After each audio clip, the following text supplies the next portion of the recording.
walls, close quick. The blood in the air is so thick. Are you ready to die? Or are you ready to quit? Finish him.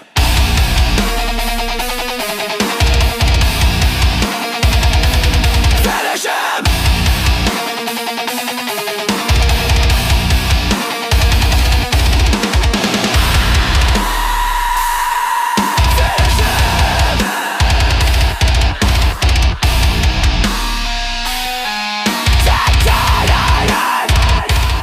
Judges to be able to Patty broken skull.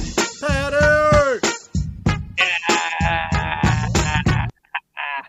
All right. I had to do it extra long because I wasn't sure if it would work in the recording. Doesn't matter. Talking a lot of background stuff. Yeah, man, we had our first Paramount fight card. The one thing that I wanted to talk to Sam about before we really get deep is, did you notice that right after this happened, after this card took place, they put, I believe, the four of the 5 main card fights directly on YouTube? No, I did not notice that. And that's something that I'm kind of bothered by, because it's like they're definitely copyright stringent. Like, they do not like their shit being used for nothing. And here they are taking what would be pay-per-view fights and dropping them on YouTube. Yeah. Like 16 hours later, they dropped them. Is that content? Like, I was weirded out by it. I think it's because they know, and Paramount knows, that they have to compete with these other organizations as well. The BKFCs, the 1FCs, because 1FC does a Friday night fight event live on YouTube every Friday, basically. And it's incredible. Even if you don't know these fighters, they're great fights to watch. It's so technical. And a lot of them are like really small guys, like atom weight guys. And you're like, that's the fastest man I've ever seen, you know? It's just entertainment. But I think, what do you think, man? What is your thought? Do you think it's a good thing, bad thing? Is this helpful? I didn't know they did that, but I mean, the way I understand, they're very happy with how many viewers they had. So, and they spent the whole fucking time advertising Paramount Plus. So yeah. Did they let people watch Paramount Plus for free or something? Because, you know, it was so much time. My family was like, "Oh, dude, you're wasting your time. You got to pay extra to watch it when the main card comes on." I'm like, "No, you don't." I Googled that to make sure. Because they keep telling you over and over, make sure you stay tuned, or make sure you tune in and buy Paramount Plus, blah, blah. And it actually did go off and was like, the octagon is closed. And I had to go to another screen to watch the main card, which is kind of goofy, but anyway. Why? Make it a singular event. The whole thing should be streamed at once. Yeah. You know what I mean? I don't think I agree with them putting full cards up. Or full fights up. If they put some highlights and was like, here's what you missed. Yeah. Tune in next time. We have UFC 325 coming up, which I'm weirded out anyway about the whole numbering situation, because technically there's no pay-per-views. You can put whatever the fuck you want and say that's a premium numbered event. It could be, it could be an all-female card. Hey, that's UFC 326. Yep. I mean, who cares anymore? It doesn't matter. Doesn't matter, but I think in their eyes, they're like, well, this is a valued card. Yeah. These fighters are going to do the job. You know what I mean? I guess we'll see when we get that first fight night, which I believe is coming up, right? So who knows? What I will say that I dislike about it is the fact that it almost negates the idea of needing to get Paramount Plus. If the biggest fights are free on YouTube, I'll wait a day. You know what I mean? Like the average person who's like, if all I'm watching is the fights, I don't need Paramount Plus. I'll wait a day and use YouTube and watch it for free. Because Sam's right. They were doing mostly highlights for the longest time on YouTube. They'll drop highlights, absolutely. But the full fight, sure. A year and a half later, you know what I mean? Even but 3 months later. A few hours, that's crazy, man. I noticed that. I'm like, this is a full, and I looked at the time. I'm like, that's wild. 4 out of 5 fights. Like Patty Pimblett, fucking Justin Gaethje. I'm like, I wonder how they feel. I wonder what kind of money, because that's also YouTube revenue that they would get from posting the content, the views, whatever. I don't know if we talked about it on last week's show, but there is more bonus incentives and fight incentives in general because of the Paramount Plus deal. But what is it? What does that entail? Is the submission of the night back? Because I like that a lot. Why not? That to me will give anybody who's good at jiu-jitsu a reason to get a submission. You know how many times motherfuckers did the guillotine back in the day because you could get fucking extra 50K. You know what I mean? You get that guy done in fucking 65 seconds. I'm getting 50K. Let's do it. Sam's got info. What do you got? Oh, any finish you get a bonus, knockout or submission. Okay. Additional $25,000. I still think they should give at least like a certificate or something. The motherfucker can hang on his wall that he got submission of the night. Yeah. You know what I mean? Well, they still have the performance of the night and fight of the night. They're 100,000 apiece, and then 25,000 for a finish. So, well, what do we got for last card? Who got what? All right. So fight of the night was Gaethje Pimblett. So Okay. even though Pimblett lost, he still got that $100,000. And then performance of the night, Hokit and Ty Miller. God damn it! I'm looking at that fight right here. And everyone else that had a finish had extra 25,000, except Alex Perez because he missed weight. Oh man, that is tough. That's got to be an embarrassing thing to have to deal with in the locker room. Like to look at the other people. Like, hey man, you want to go to? Never mind. You know what I mean? Like everyone else is going to dinner. They're out at the Sizzler, and they're like, oh, "Fucking Alex didn't get his bonus. He can't come."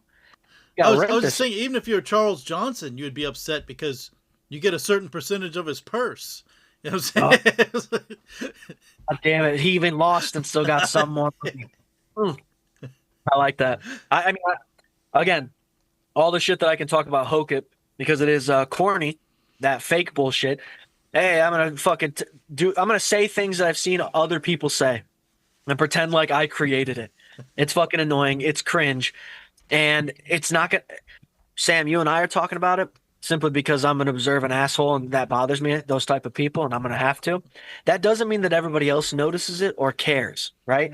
So whether or not he thinks he's getting people to like come to his social media and talk shit, I'm not one of those guys. I still dislike you, but I also am not putting in that kind of effort.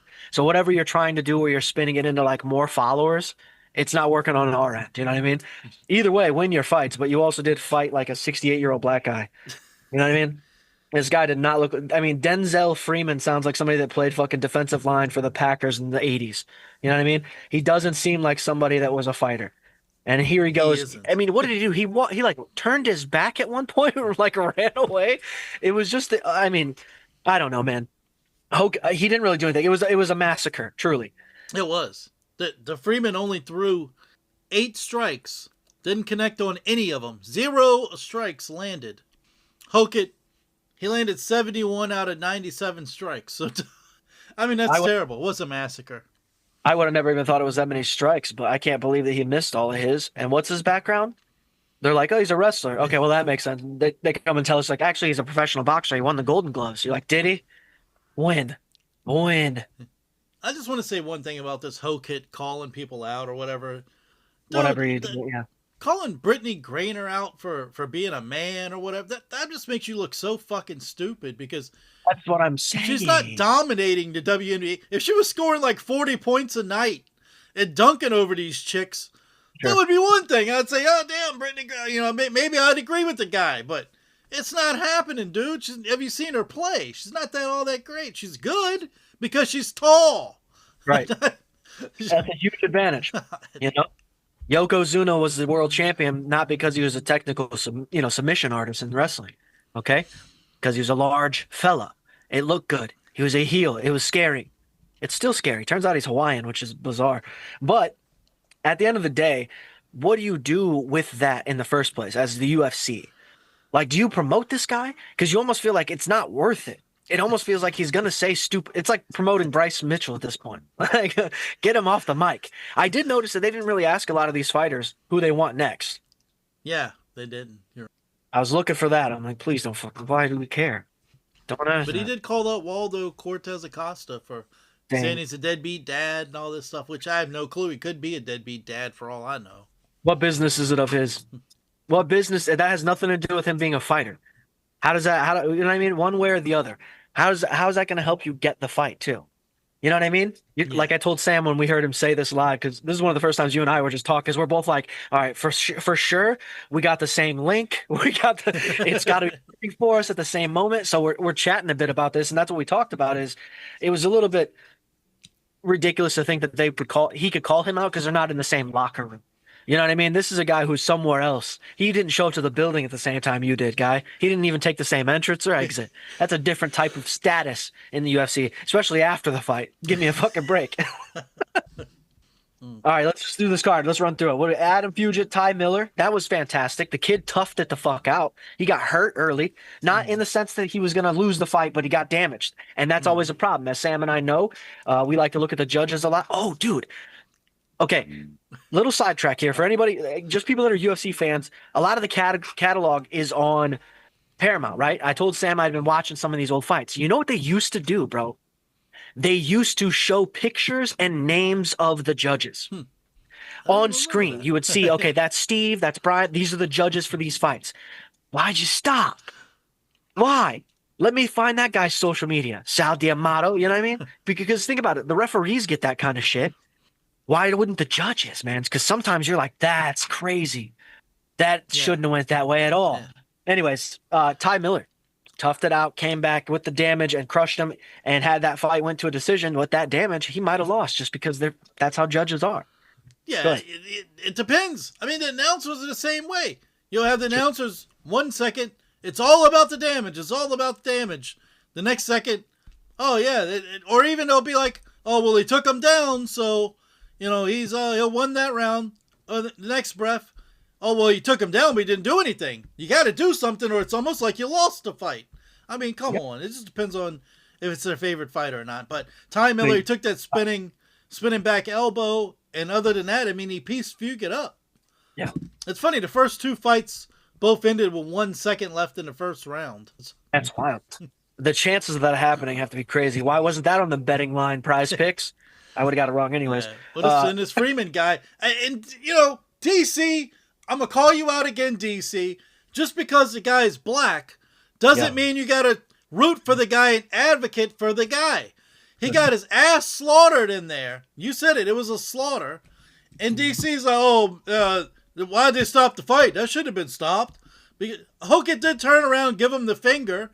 It is kind of awkward way to stop the fight. But Freeman ain't getting up trying to fight. He's done. Yeah, what was it? Maurice Smith, referee, maybe? Maybe. Whoever the referee was, he saved his life. No, because all that was going to happen, and this is the part that people don't understand who are newer fight fans, is they're not simply stopping the fight because the fighter can't keep fighting. He might still want to fight. A lot of times they do. It's to keep him to be able to, so he can fight again someday. Right? Because all he's going to do is take more damage. We're watching him take damage. He's getting his ass kicked. Let's end this guy. Separate him. It's done. Why would you even if you could keep taking an ass whooping, why would you want to? You see what I'm saying? That's why it's so funny when you see some of these fighters protest. You're like, buddy, this is not even worth it. Why are you fighting this? Crazy. Yeah, DC, I don't know why DC felt the need to keep on saying that, hey, it shouldn't have been stopped. It shouldn't have been.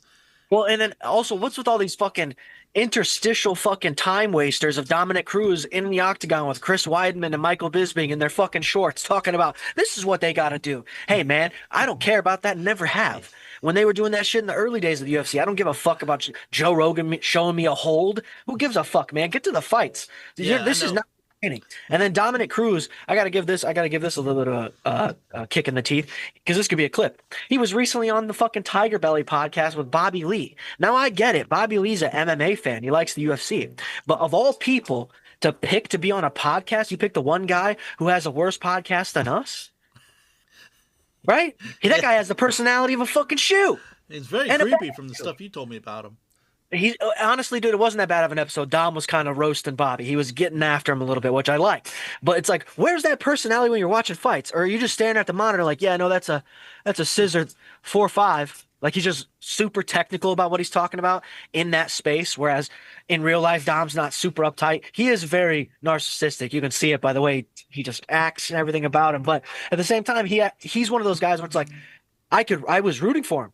When Uriah Faber, the California kid, was running and Dominic Cruz starched his ass bad, like Dom was great fighter. But on commentary, if you compare him, at least he's not biased. We'll give him that. You know what I mean? At least he's not fucking biased in a lot of ways. Whereas the other guys, it's like Bisping's like, oh, he's from the UK. Well, fucking, they must be one of my neighbors. DC's like, oh, he's a black guy, so fucking also might be one of my neighbors. You know what I mean? Who knows? even though I can't find a suit that seemed to fucking fit. Why is that still the case? Why keep wearing suits, man? He came to the fucking commentating desk in a t-shirt before. It's like, just do that. Stop squeezing into that thing. It's Probably told you're he's got barely one seeing. on. Anyway, No, I was gonna say that like pre-game type shit where people in the cage and hey, this is what they got to do, blah blah blah blah blah. I don't like it either, but it wouldn't be so bad if we're not gonna settle in. We're settling in for like 6-7 hours of fights, so let's get on with it. let's speed it up at least, man. Make it entertaining. Give us a reason to care about it. Hey, man, yeah, we know you guys know have your predictions. Sit down and tell us. We don't got to see you act it out. It's crazy. Anyways, more fights. What do we got? Alex Perez, he pieced up Charles God. Johnson, no contest at all, and he was overweight, so he came in a little overweight, so he didn't get the bonus for it. And I'll tell you right now, that's probably the only fight you and I were like, nah, Alex is going to come in stinky. He's going to be terrible. He's going to be the old guy. Charles Johnson wants it. And then here we are talking the other way today. Well, So, I was gonna say we put it out there that Charles Johnson's the only person that's beaten Joshua Van, oh, so they could try to build that storyline up. We were talking about it on last week's episode. right. And Joshua Van himself must have been thinking the same fucking thing. So did someone in the UFC say, hey man, if he wins this fight, he's one step closer to getting a rematch. He's the only person that's beat you. Because as soon as that fight's over with, Joshua Van's on Twitter, no rematch for you, buddy. No rematch now. So Which, if I'm being honest, that seems to be the general direction of most of the shit. Like, okay, Ilya Taporia versus Paddy Pimblett. That's a great storyline. Well, that's dead now too. Like that happened, Sam. As often as we've been, 250 episodes of this podcast that we've done, more often than not, when there's a storyline that's building, it rarely gets to play out.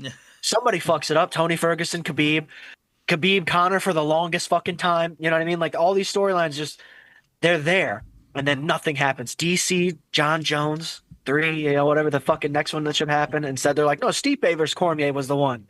Nobody thought that. Krylov, Bukauskas, I don't like either one of these guys. They both fight like they're 45 years old. They want to build up Krylov all they want in commentary. He's not any good either. But Bukauskas is sitting there winding up, swinging for the goddamn fences, and he's just getting pieced up and grappled on. I mean, the guy, he's just there waiting to throw power shots, and yeah, he got beat up trying to do it. He just couldn't land anything.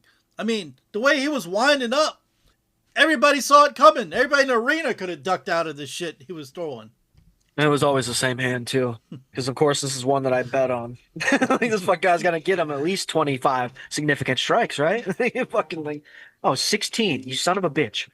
But yeah, no, I don't know what you do with this. Slight heavyweight division is Nikita Krylov. He's been here before. They kept trying to act like he was fucking, the Universal Soldier in there or something. Like he's different now. Look at how his stance is great. Mm-hmm. Like, no, it was the same guy. He just fought a guy that wasn't shit. But also, if he is that good, why didn't you put him away? Just like the next fight, Atiba had money on this fucking guy too. Andre Pulyaev. Here's the money line for this one, Sam. Not the money line, but the bet that I took here. Atiba Gautier to be in the fight for less than 4.5 minutes. Because I'm like, look at what he's done. Look at this guy he's fighting. And then sure enough, the fuck guy stuck it out with him. Like, of course. the fucking give. I was like 100%. This guy's got it. And you know me, I don't like to pick a knockout in the first round. This one, I was like, come on. It could have ended quick. I mean, he was all over him at one point. Tried. And dude survived. I know. And he came back chipping away.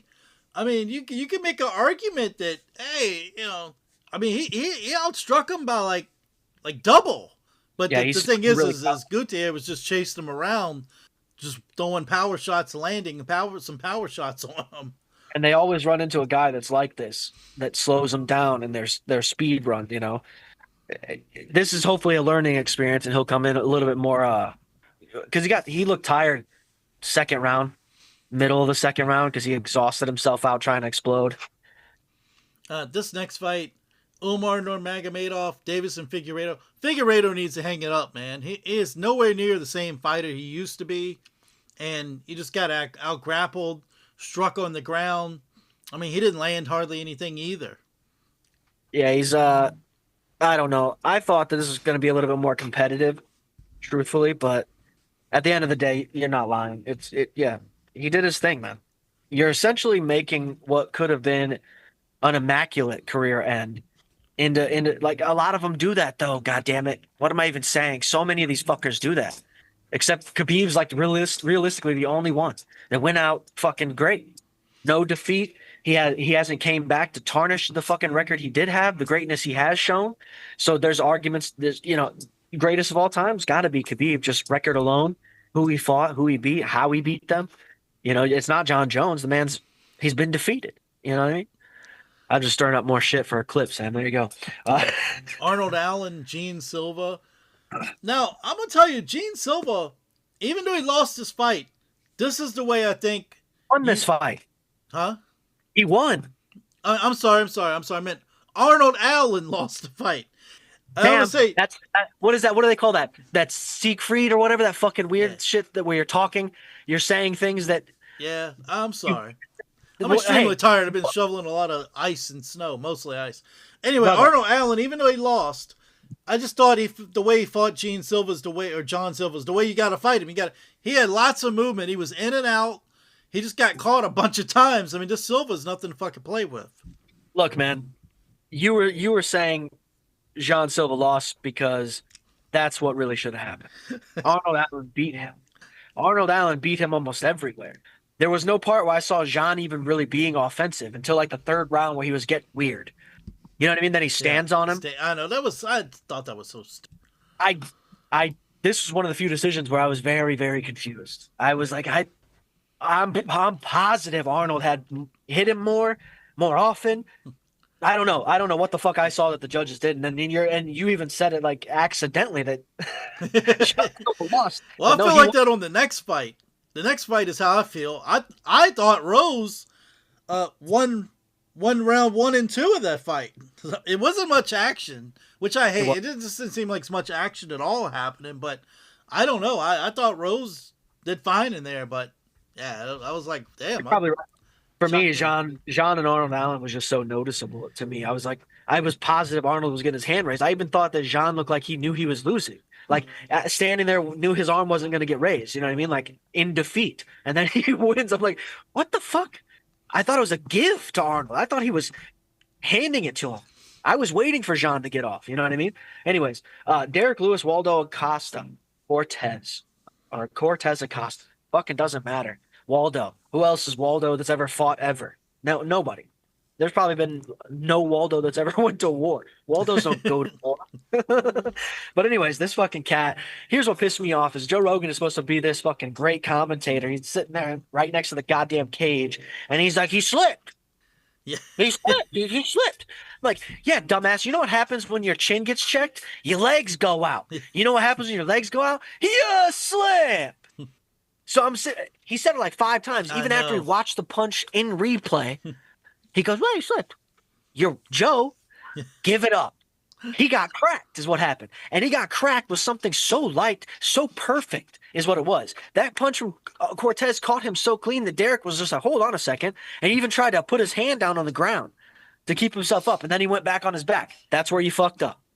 Okay, so even if he wasn't asleep, he didn't put him asleep with that one punch. Cortez literally steps to the side, Bank puts his hand out, puts him down, and then he puts his hands on his knees, slowly pushes them to the side, and then hammers the fuck out of his face with the fastest punches you've seen in the heavyweight division since probably Mark Coleman. Yeah, to me, I thought Lewis pretty much gave up after he went down. I'm like, he's had enough. But something happened in the fight that I thought was strange, is Acosta caught a kick and knocked Lewis to the ground. He took him down, and then he let him up. And I'm like, holy shit. He is not afraid to stand with this motherfucker. Why would you ever let Derek Lewis up? No, it's insane to me. I just couldn't believe it. But Sam, I'll make a bold prediction right now. I don't know if you're thinking the same thing I'm thinking, but I see Waldo, Cortez Acosta, John Jones being a problem. I don't see a weakness. I don't see anything that he does wrong. He was playing with Derek Lewis, my guy. That whole fight was him just being like, I'm making a point. I'm going to knock you out. I have to. And he did, dude, the fuck out of here. This guy is He is not like he's not like the rest of them. I'm telling you, he's special. This heavyweight division is fully on notice now. The eye poke thing should have been the sign. It should have been the sign for him to do that. And we thought, God damn, what luck, buddy? Sometimes ain't luck. Yeah. Homeboy's just that good. Heavyweight And division. of course, a lot of people that would have been the end of the fight. Oh, he would just walk off. They would have refused to fight. Yeah, like Aspinall or countless Yep. others. Yep. O'Malley, Udong. All right. So this I thought was 1-1 going in around 3, and I'm gonna tell you something. I thought O'Malley could have done a better job using his reach in this fight, but I mean he didn't. He didn't end up winning the fight. It was a lot closer than I thought it should have been. I'm like, why ain't he using his fucking reach? Dart in, dart out, hit some jabs, get the fuck out of there. But because Udong to me caught him a couple of times, at least a couple of times. I think that's why. I think Yadong's got he's got great power. The best part about this fight though was the pre-fight interview where Song Yadong was talking about watching Uriah Faber on TV and he wanted to train with him. He's like, I saw the butt. Yeah. So, I'm like, that's perfect, dude. Because I'm sure a lot of kids saw that because WEC was just like on cable. You could catch those fights, and I felt some of my favorite fighters came from WEC into the UFC, and you're like, that's what I like to see, and then see the success at the same time. So I don't know. What do you do with Yadong now, though? What do you do with O'Malley? There's a lot of questions. You get a title shot again. It is a different champion now, but there's already a storyline. I think you go through Volkanovski, or not Volkanovski, Merab. I think you go through him to try to get that title shot. You know what I mean? I think that's the only way, because either that or he gets it again. Merab has to fight again. Peter has to beat him. And then what? Sean versus Peter, which we've already seen too. It's kind of boring in this division, right? Kind of stagnant. Yeah. Nobody really, I don't know. It was fun. It was more fun when Merab was destroying everyone. Because I would even have been like, Sean O'Malley gets another title shot and Merab kills him again. That's funny. Let's go. And it's free. No reason not to make that fucking fight. You know what I mean? Why not? You could just throw shit together now because you're getting a paycheck. It's not going to change. There's no points, No reason that there's any infighting in the locker room either. So Gaethje versus Pimblett. Here's the thing. Gaethje was not afraid of Pimblett at all. I mean, he didn't, to me, he didn't give the guy any respect. He just basically was like, I'm going to get this guy against the fucking fence and trap him there and hit him as hard as I can. I'm going to eat everything. Here's what I told you too. This is the one thing that I brought up to Sam about this fight is I said, I think it comes down to the damage that Gaethje can inflict and how much Paddy can take. If he stayed in there, he fucking stayed in there. That's the most important thing. That's the one factor you have to take away from this is he stayed there. He didn't go down. He didn't lose in that fashion. He didn't get beat like that. He got beat the fuck up the whole fight. Oh my God, he got destroyed. But so did Michael Chandler against Paddy. Paddy is a guy. He's a fighter. That's what I like about it. Is he's going to go in? He could have took him down. He could have shoot shots. That sounds. I don't know why I'm stoned. Doesn't matter. Shoot shots. He could have shot on him at any point. Could have tried some more grappling. He wanted to strike with him. He wanted to take those punches. And as I said, you look at how good Gaethje is at inflicting damage compared to how good somebody is at either defense or their ability to take damage will dictate Gaethje's ability to win. What we learned is, goddamn, can Paddy take some damage? He's got a chin. Hell yeah. Sure. That's huge because Gaethje's on his way out. This is a guy that can hang him up and just ride off into the sunset. Beautiful career. Good stuff. Even interim belt type shit. But we're going to see him again, and hopefully we'll get a couple more fights out of him, absolutely. But Paddy's the new guard. This is a kid that's like, oh, fuck, we got to fight him? This is a problem. This guy's going to be in there for 25 and not go down. So be ready for war, basically. And that sells fights already, whether it's pay-per-view or not. That's a main card fighter, main event fighter all day long against anybody in the division. It sells to me. And I've been a lifelong fan, you know what I'm saying? Get him in there against whoever. Arman Sarukian, whoever. Let's go. Because even if you don't think that Paddy can win, it's like it's still going to be a problem to try to beat his ass. You know what I mean? Yeah. That's what I like about Gaethje is he sits so high on this pedestal of ability to inflict damage as well as his own ability to from Max Holloway to the last 10 seconds, my guy. Who does that ever in their career lasted to that long with Max Holloway?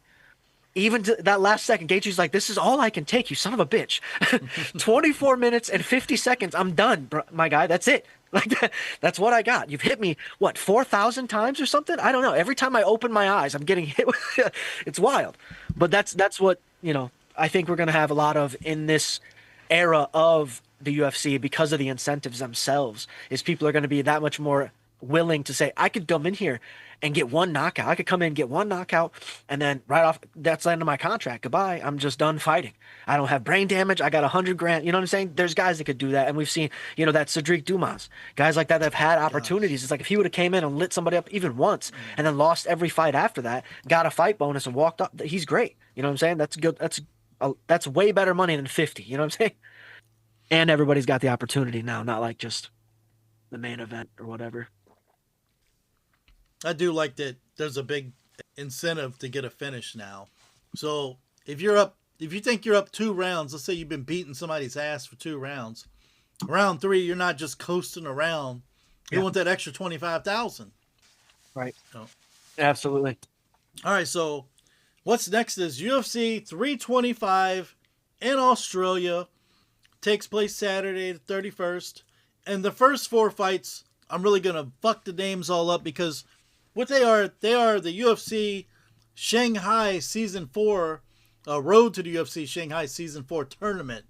So anyway, we got a New Zealander versus a Mongolian. We got Aaron Tao versus Naim Surai Bat Bayer. All right, first thing I'll say, Aaron Tao has that tattoo under his chin, like the beard tattoo. Very like, what are they called? Kiwis, New Zealander guys. I'm pretty sure I have seen him at Dan Hooker's camp. Yes, I got that in my notes. City Kickboxing, protege of Dan Hooker. I love it. Continue, because there's a couple of those guys in BKFC as well. They're fucking scary as shit looking. Yeah, I mean, you bring up should have got in my notes. I was like, he's the guy who came on the Contender Series with the face tattoo. He lost a decision to Elijah Smith, but now he's won his last 3 fights. This isn't face tattoos like Jelly Roll, okay? Yeah. This has a purpose. Dude, you gotta watch that WWE Unreal. They had Jelly Roll on there. That's the reason he lost all his fucking weight. I don't know anything about this Jelly Roll guy at all. I could tell you anything about the motherfucker. All I know, there was a show that was north of here. He stopped by the Chesterfield County drug program, had a talk with those guys, and then a couple months later, he wasn't even performing around here. He went back, talked to those guys again. I'm like, damn, respect to that guy.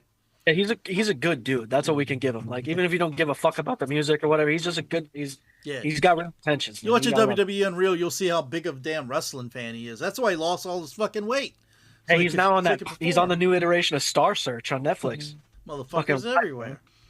But Bat Bayer, he's from Mongolia. And he's only 25 years old. 9-1, 4 knockouts, 5 submission wins. He's won his last 5 fights. I think he'll have an advantage on the ground if he can get the fight there.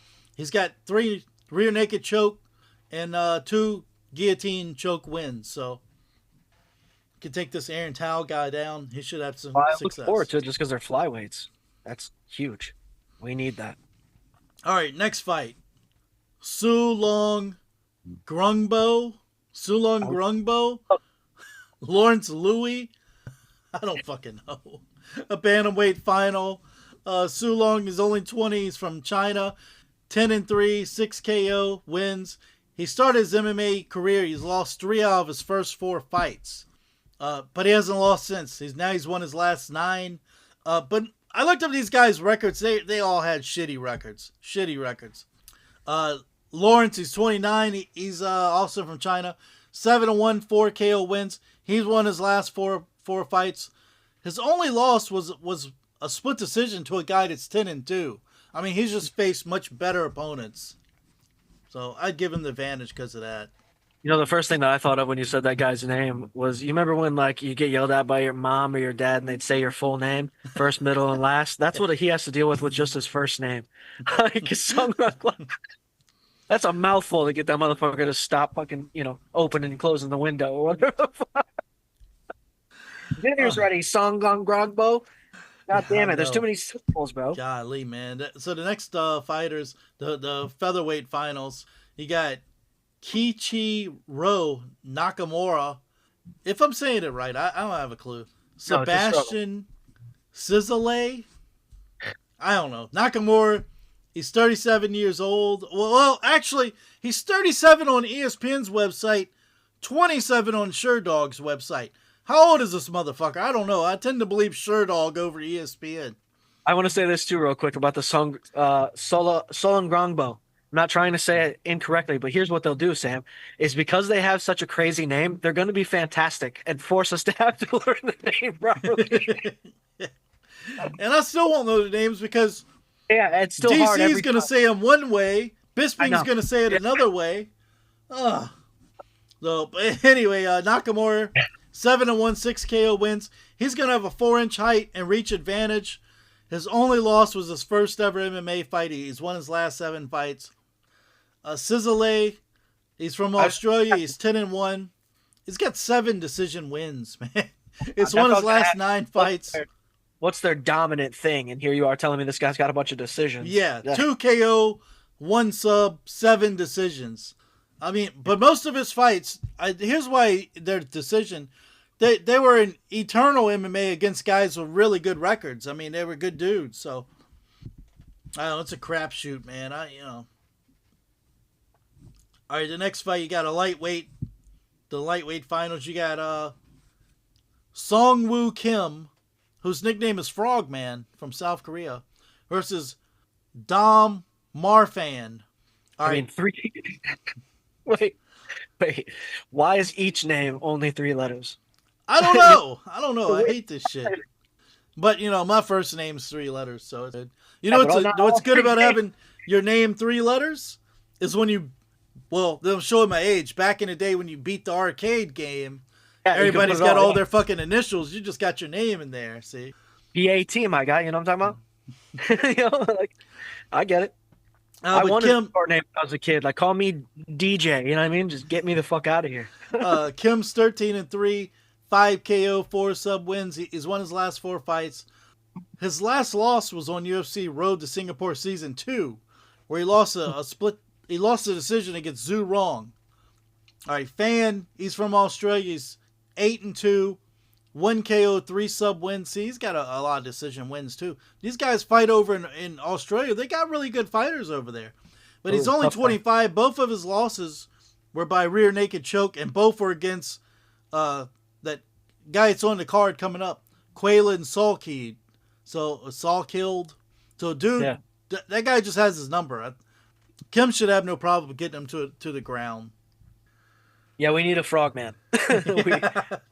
You gotta, that's merch all day long. Now that I made it through that, my God. Right. So now it gets easy. Kane Offley versus Yaze.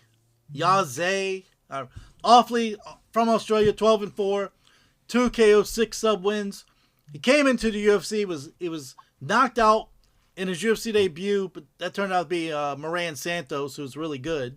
That it ended an 8-fight win streak, and most of those fights were against nobodies, but he lost by decision in the fight after against Nemov. He finally picked up his first UFC win in his last fight against Ricardo Ramos. Yazi, 26-5, 7 KO, 13 sub wins. He's won 4 of his last 5. He made his UFC debut against Gabriel Santos. He couldn't take Santos down, ended up losing by decision. In his last fight, he knocked out Weston Wilson in 37 seconds. But, I mean, Wilson's striking is fucking plumb awful. So, Offley's not going to be easy to get to the ground. I think his striking's much better than Wilson's. I think he probably wins the decision. That's just me guessing. I mean, it's a lot of fights for Yiza. A healthy record for a young guy. Jonathan Mikhailov versus Oban Elliott. All right, so Mikhailov is from Australia. He's 8-1, 2 KO, 3 sub wins. He's only 26. He's still untested. He had a submission win on a Contender Series, but that was against a guy that's 5-3.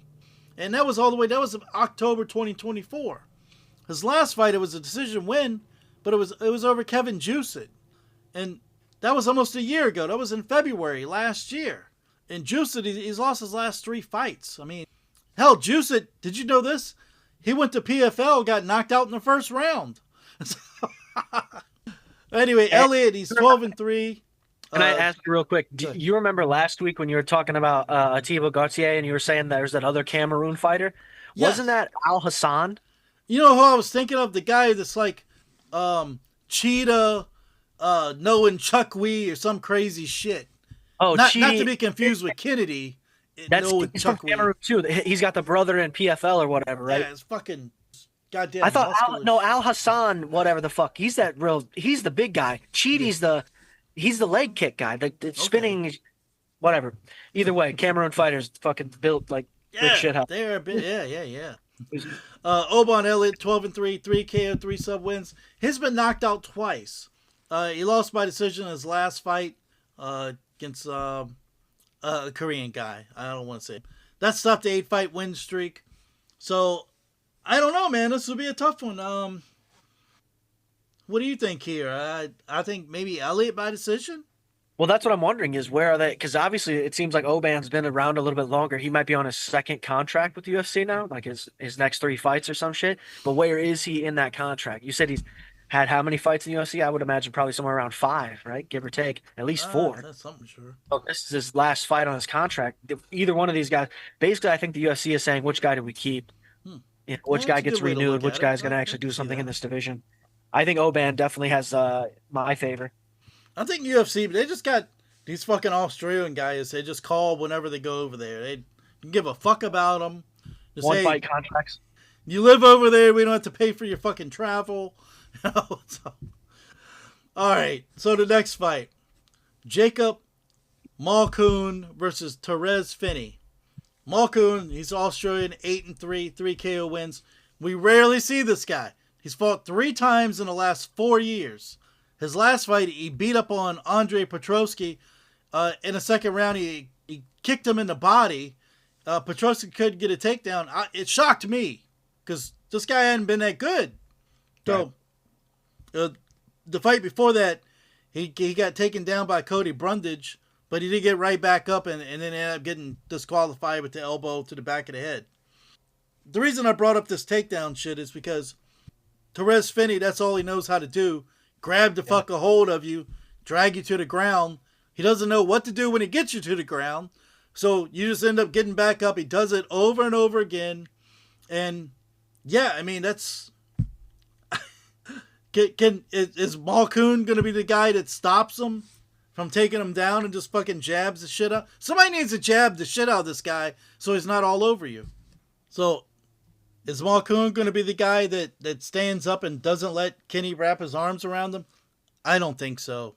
I think Kenny's here to continue to do exactly what he's been doing. And remember, Robert Valentine, he fought Kenny, and Kenny did the same thing. Valentine got like 1 strike.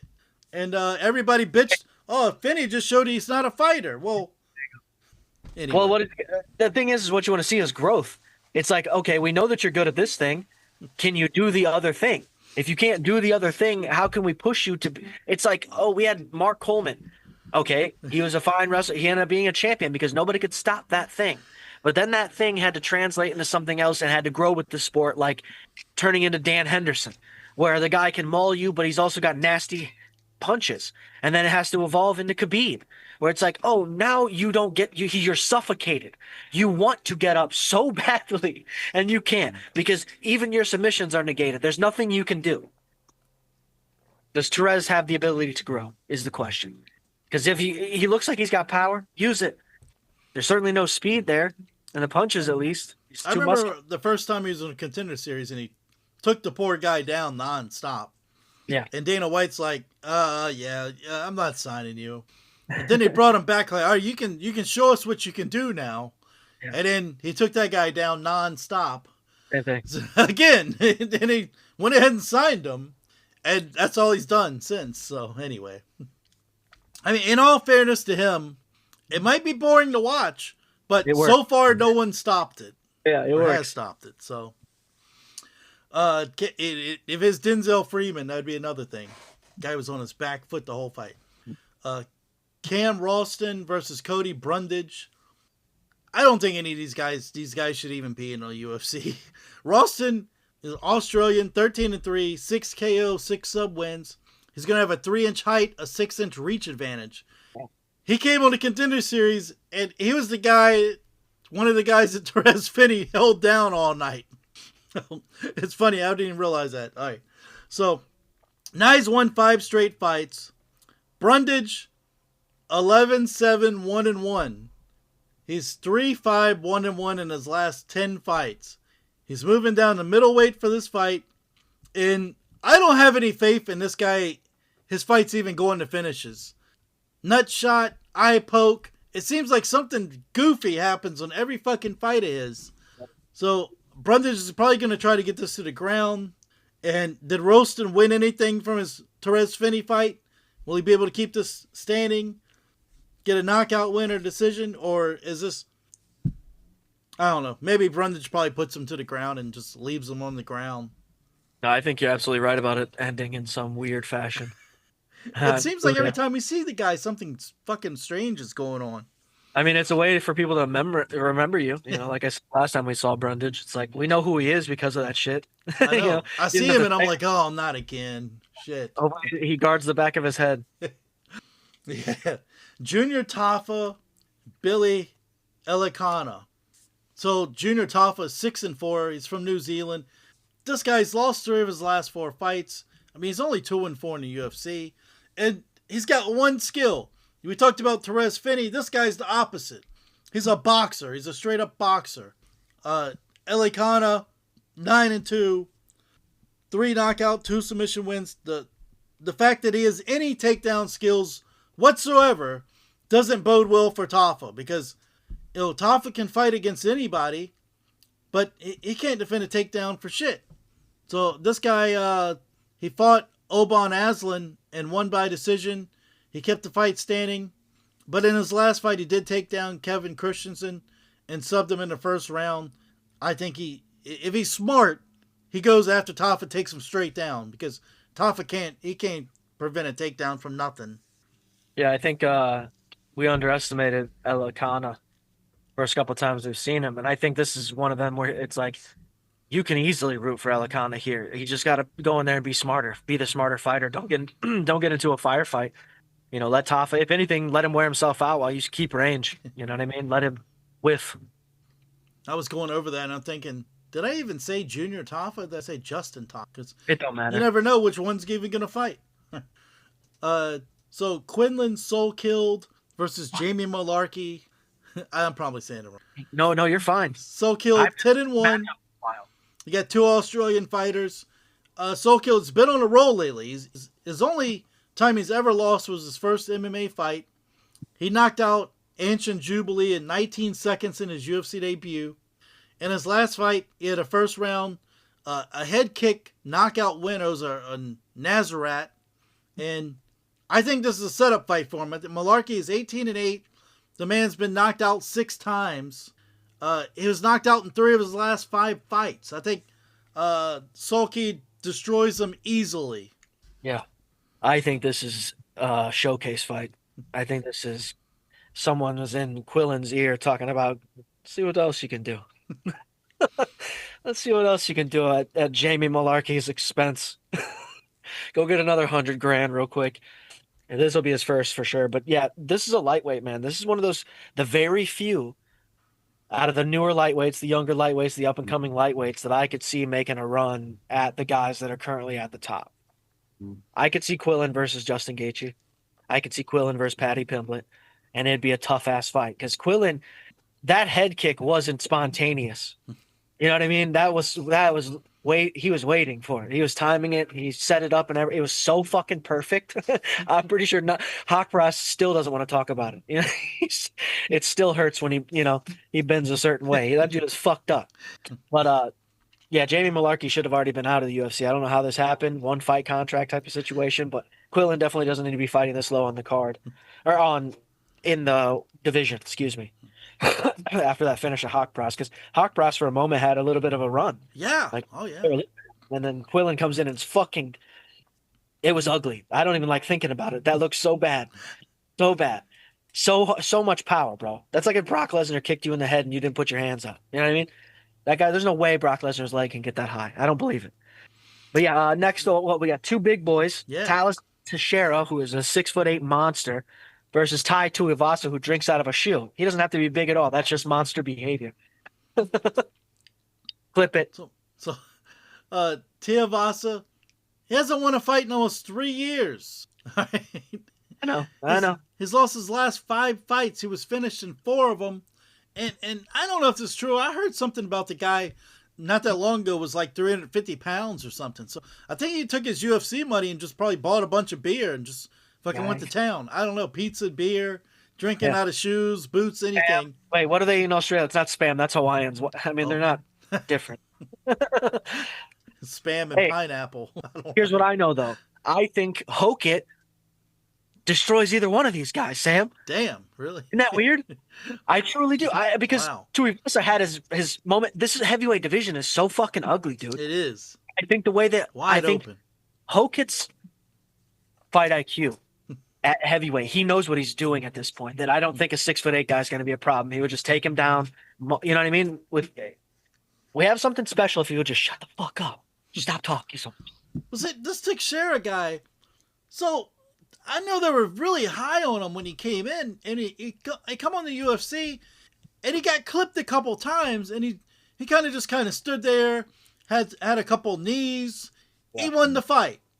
He got signed. I don't remember his first fight, who it was against, but I know the last fight against Derek Lewis. Derek Lewis like baited him in, hit him with that right, and the stoppage was a little strange because he was trying to get up, but he was grabbing onto the cage to try to get up. It was a weird finish, but yeah, I don't know. I think this is just to set this guy back up. They pushed him too soon, have them fight Lewis. I mean, don't have somebody that just fought a couple fights fight Lewis. Oh, shit. I know you want to. In Texas. You know what they're doing? They're having Lewis. If he beats Lewis, he's immediately got a name. Right. Same thing with Acosta. Man, you've been noticing Acosta. The casual people probably didn't notice him until this Derek Lewis went, oh shit, he beat Derek Lewis. And it wasn't even in Houston. Holy shit. Yeah. So, he does that. So I thought the UFC thought this guy was going to do the same thing, and he didn't. So now they want to build him back up. That's what I'm thinking. I don't think Tavasa's got anything left. And you know what? Tuivasa still sells tickets over there. For sure. They'll come to watch his ass drink out of a shoe. Yeah. I bet you could probably sell out a club afterwards, just having party and shit. You could do 10 minutes on stage, pretend to be a comedian. Yeah, everybody. Hey, maybe that's what's been going on with him. Maybe that's how he's gained so much weight and shit. Everybody buying him drinks and stuff. I like it. Let's go. Rafael Fiziev, Mauricio Rufy. So Fiziev is 13-4, 8 knockout wins. He's been knocked out twice. This guy at one point had lost 3 in a row. All 3 of the opponents were top level. Sure. But that's still not a good sign. Yeah, you're right. He did win his last fight. It was decision over Ignacio Mendez. But good. Rufy's 12-2, 11 KO wins. This man had won 7 in a row. And he was hyped up because every time I saw him, he was starching people, man. I was like, this guy's looking fucking fantastic. You know, it's going to be him. It's going to be Silva. It's going to be who's going to be the first champ out of these fighting nerds, you know. So, but I thought this guy was looking great. But in his last fight, you know, he got submitted by Benoit Saint Denis. Denis kind of destroyed him in that fight, and I think the UFC they purposely putting him against a guy they don't think is going to take him down. We're gonna see a stand-up war. Rufy's going to go to town, destroy this guy. Yeah, but then you look at the next fight and you're like, oh, fuck. Oh, damn, he's still here. You can't get away from him? We're in the same locker room? Son of a bitch. Yeah. I just can't imagine. Like, I get like shaking hands if you're a WWE guy with people in the locker room and talking shit with everybody. Even like the Undertaker's probably friends with even the guy, you know, the worst guy. But it's like, these guys like, hey, man, my eye fell out of my eye socket during our match. I don't think I want to talk to you for a little while. These guys are like, let's go have a beer after. Fuck you, man. What do you mean? I'm in pain. We'll go to the hospital. But yeah, no, I don't know. I think Rufy, like you said, you're absolutely right. But I also think Fiziev is also sort of in this this, I probably said this last episode, purgatory, this limbo, this stagnation where it's like he's got to do something flawless to get any kind of push, or he's got to get starched to finally move out of wherever he's stuck. You know what I mean? Which guy is he? Is he the gatekeeper of this top 10? You know, should he even be here? You know, did we just like him because of the beard? What happened? Anyways, next fight though, I like this. As scary as it is though, Dan Hooker, Benoit Saint Denis. All right. Dan Hooker, 24-13, ugly motherfucking record. Versus 16-3, Benoit Saint Denis. And Saint Denis, this isn't the guy that you remember, dude, coming up. This isn't who you remember training with in the gym, Sam. This isn't your friend. Okay? This guy has morphed, he's changed, he's a new fella. And this guy isn't answering your texts no more, friend. All right? He's off in the woods, hacking down trees, wearing flannel. He's not talking to anybody but the fucking animals out there, right? And I think he's coming in here, and Dan Hooker's going to do his best to survive. I don't think it's a fight, right? I think you're getting the Wolverine version of Benoit Saint Denis. Doesn't he look a bit like Wolverine? Let's call him that. I like that. That's a good nickname. The Wolverine. Going in, because that's also how he fights now. That's so scary. But what he did to Mauricio Ruffi, as you said, who was on a tear, who was looking perfect, he made him look amateur. He made it look like, how'd you get here? And I think Dan Hooker's going to be on that back foot the whole fight, trying to Michael Chandler himself, you know what I mean? Again, and just Benoit's either going to put him on his back and stay on top of him, or he's going to catch him with an overhand right, overhand left, backing away against the fence. See, here's what I think about Denis. He came in and he first was taking people down, submitting them, no problem. Then he started standing and trading with people. And then, you know, he had that Diego Moises, knocked him out. He knocked out Steamroller Matt Favola. And I think, you know what? Maybe I can stand with all these motherfuckers. Well, he fought Dustin Poirier, got into a firefight, and got knocked out. And then the same thing this next fight, the same thing happened, Moicano. Yeah. And I think after that, I think he's like, you know what? Maybe I go back to my game. I take these motherfuckers down and I put them away. And that's his game, and that's what he's great at. And as long as he don't get tricked into a firefight, and I don't think he will, I think he has no problem. He's going to get Dan Hooker on the ground and beat the crap out of him. Here's the argument that I can make here too as well, is it really depends on who he's getting in a firefight with. I think firefight with Dan Hooker, he still wins. Let's see it. Let's go. Let's do that. That's fine. Firefight Justin Gaethje, Dustin Poirier, Conor McGregor is a problem. You know what I mean? Those are guys that are going to touch the chin and hurt you. Whereas this will just be fun. I think he's even got a little bit more power than Hooker. Problem is I think Hooker's got better kicks. Yeah. So depending on how Hooker wants to mix shit up, and he's not backpedaling, if he goes in there with the tattooed Dan Hooker version, 2.0, we'll see a really good fight here. Yeah, man. You want to introduce the next one? Go ahead. Alexander Volkanovski versus Diego Lopez. And I fucking hate this because the guys just fought back in April. I just don't see, I don't see a rematch. What the point of it, having a rematch so fast is, unless the UFC was like, well, shit, we thought Lopez was gonna put away Volkanovski. Yeah. Now is his chance. We'll give him another crack at it. I don't care anymore about either one of them. I stopped caring about Volkanovski a long time ago. Again, one of these champs that's like, I don't even, what? He's the champ still? All right, cool. And then also, is this like a new version of Diego Lopez where he's like a Brazilian hat-wearing Mexican? I don't know what's going on here. Like he's a cowboy Mexican from Brazil. What is the look, Lopez? I mean, it's Lopez, which is also not very Brazilian, but it's also Lopez spelled with an S. It's all very confusing. First name Diego. He's got the mullet. What are you, guy? Where are you from? I do like him, though. He's a fun personality. I think this is one of those guys that sticks around in the division that becomes fun to just watch him fight, regardless of being a champion. Because Diego's one of these guys that, when he first bursts onto the scene, you're like, oh, fuck. He's good submissions, very talented grappling guy. And then you see him starching guys. Oh, he's got hands as well. Very well-rounded. And then you see that first fight versus Volkanovski, and you see a very well-rounded, good fighter. I don't see greatness. I see fun. I see watchable. Okay? I don't see somebody that has a title and goes on a reign. I don't see somebody that's dominant in their weight class for years to come and beating everybody who steps to them. I didn't see that with Volkanovski, and here I am wrong with that. So who knows? But I mean, this is replaying something that didn't go that well for the the other fighter that's getting the rematch is a bit crazy. this is the only guy Volkanovski's beaten in the last 3 years. I mean, he got knocked out by Islam, knocked out by Taporia, wins a decision against Lopez in Miami. Sure. So what's his next fight?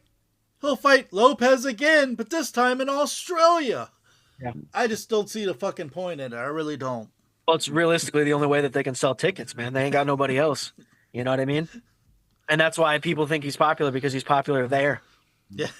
They think he's good. He's their one guy. Hey, we got the one guy that's done the thing. Isn't that crazy? And he's also been starched badly, which, yeah, his reign did come to an end. And maybe I was also sort of conflating his reign with Marab, because it's more recent. But both of those two guys are very similar in a lot of ways in their fight style specifically. But Marab was a guy that is fun, just fun guy to watch. He's a fun guy to watch, champion or not champion. Nobody smiles that much when they fucking are getting punched. That's insane. So it became fun. Whereas Volkanovski, it's like, oh, this is just repetition. This is the same shit every time. It's fucking boring. It's just a different face that he's doing the same thing to. It becomes John Jones-esque, where it's like, yeah, he won those fights by decision. Yeah, he dominated, but it was still fucking boring. Why'd you pay for that? Yeah, And Sam, the one thing we can pat ourselves on the back for is never once will we leave it to the judges, and never once will we have given these fuckers real money. Yeah, I was going to say, his claim to fame basically is his cardio. He can last in there. Yeah. Yep. I mean, and it's you've seen that there's vulnerability now too, and I think that's what they were hoping Diego was going to capitalize on and sort of stop this era. Whereas now they can still capitalize on the profit that they can make from going over to a place like Australia or New Zealand and have fights there, because these are names that'll still pull. You put Izzy up here too, it's still going to fucking generate revenue over there because it still works, even though he stinks. People don't. He's not doing as well as he was. I mean, look at Dan Hooker. People are just like, yeah, Dan. I think that's because it's fun to watch Dan get in a fight. Like, that's why. It doesn't matter if he wins. It's just fun to watch. But people care. Guys, go check out our YouTube channel at Judges MMA. Check out these episodes in full on YouTube. Visit w.gg. Use promo code JUDGES for 10% off your energy packet. Help support the show in that way if you want to do that, if you care enough. Otherwise, keep doing what you're doing, listening, period. What else we got? Crawl Space, Comedy Crawl Space on YouTube. That's where I do all my reactions and critiquing and whatever the fuck. Tectonic Cult, that's all the music stuff. And the Crawl Space Patreon, I guess that's about it, right? Ta-da. Maybe we'll do a Judges Patreon. I'll talk to you about that right there. Let's get out of here.